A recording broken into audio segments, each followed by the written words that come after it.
Hello students, in this lecture we are going to discuss the next point of our topic, phases of cell cycle. I hope you might have learned the basic terms of this topic. Now coming to our point, cell cycle. Cell cycle is divided into two basic phases. First is the interphase and second is the M phase, which is also called as mitosis. So what is interphase? It represents the phase between to successive mitosis की दो mitosis phase के बीच में जो phase आती है उसे interphase कहते हैं. जैसे कि सेल ने mitosis process division process complete किया. डिवीजन प्रोसेस कंप्लीट करने के बाद ये दो सेल जब अगेन डिवीजन में जाती है तो वो इंटरफेज़ कंप्लीट करती है और इंटरफेज़ कंप्लीट करने के बाद अगेन उनका माइटोसिस होता है, डिवीजन होता है. Like such when we observe this, here we found that cells again go into the interphase after mitosis and again into mitosis process.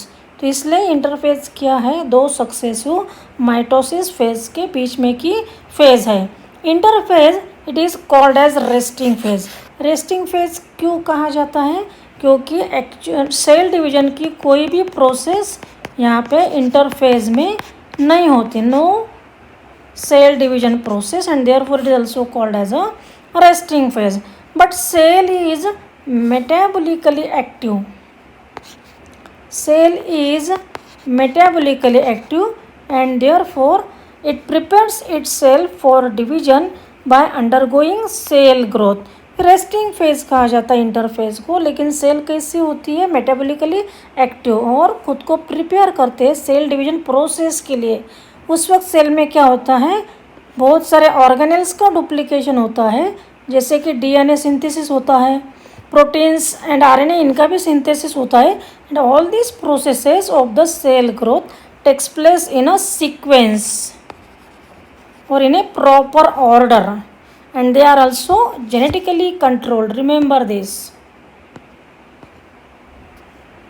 Now this interphase, it is the longest phase of cell cycle. Interphase is the longest phase of cell cycle. For example, human cells में interphase complete करने के लिए cell cycle का 95% duration लगता है और actual sale division और mitosis जो है उसके लिए 5% ड्यूरेशन लगता है. ह्यूमन सेल्स को लेबोरेटरी में जब ग्रो किया जाता है तो इंटरफेज कंप्लीट करने के लिए सेल्स को 23 आवर्स लगते हैं और एक्चुअल जो सेल डिवीजन प्रोसेस है ह्यूमन सेल्स में 1 आवर में कंप्लीट होती है. यहाँ पे ध्यान रखना है 23 hours are required to complete the interface and 1 hour is required to complete the cell division. Here MCQ can be asked in the NEET examination. The actual duration to carry out the cell division process in human cell under laboratory condition is 1 hour, 10 minutes, 20 minutes, 24 hours. तो at the time our answer is 1 our.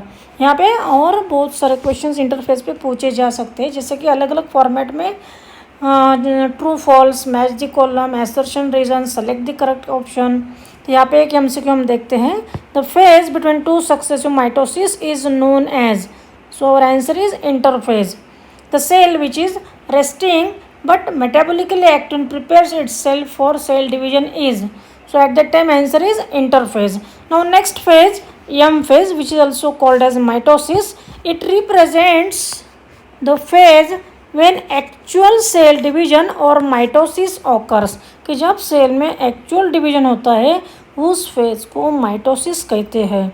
So here remember that the process of mitosis require only 5% duration of cell cycle. ये जो portion है cell cycle का ये mitosis है. Mitosis complete करने के लिए सेल को 5% ही ड्यूरेशन लगता है और ये जो पूरा पोर्शन है ये इंटरफेज का है. तो इंटरफेज प्रोसेस कंप्लीट करने के लिए सेल को सेल साइकिल का 95% ड्यूरेशन लगता है. So remember this. So question can be asked in the NEET examination. The phase of the cell cycle where actual cell division process takes place is called as? At the time our answer is mitosis or M phase. So got this? I hope you understood all the content of this video. Thank you.